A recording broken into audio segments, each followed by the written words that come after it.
Is your Mac feeling sluggish? Can't run any latest software? It's time to consider upgrading to macOS Sequoia. In this video, I will break down the key reasons why you should upgrade and when it might not be the best choice, and how I upgrade mine. Alright, why upgrade to macOS Sequoia? First, enhanced security.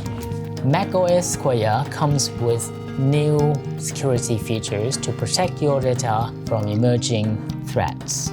Since macOS Monterey is no longer supported, upgrading is crucial to make sure ongoing security patches.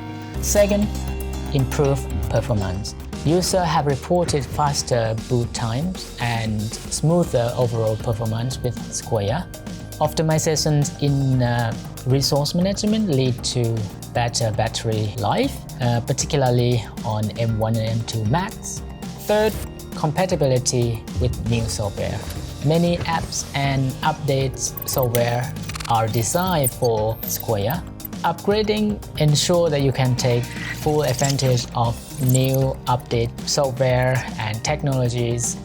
Now let's talk about when it might not need to upgrade. First, limited hardware support. If you are using the old MacBook, you struggle with the performance, upgrading might not significantly improve your experience. So check with the compatibility on your device whether it supports with the new OS or not.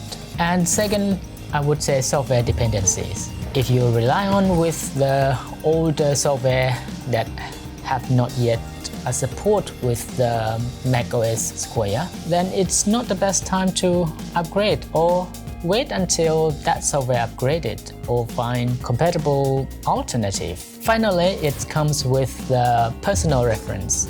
If you're happy with your current setup, you don't need the new features update, then of course, there's no need to rush to upgrade. Now, I'll show you how I upgrade mine. I'm currently using macOS Monterey on an M1 Mac. The main reason I upgraded was to ensure compatibility with the latest software update. For example, I couldn't run the newest version of Lightroom Classic or other apps. To upgrade, simply click on the Apple logo in the top left corner, select System Preferences, then Software Update. From there, you can initiate to upgrade process by clicking Upgrade Now. Before upgrading, it's essential to check your device storage space and consider backing up your important data. In my case, I opted to upgrade without a backup. The upgrade process took approximately 1 hour on my device.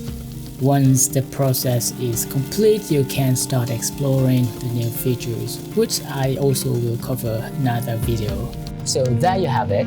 Upgrading to macOS Sequoia offers significantly benefits, particularly on the new software updates, security, and performance. However, consider your specific needs and hardware before making decisions.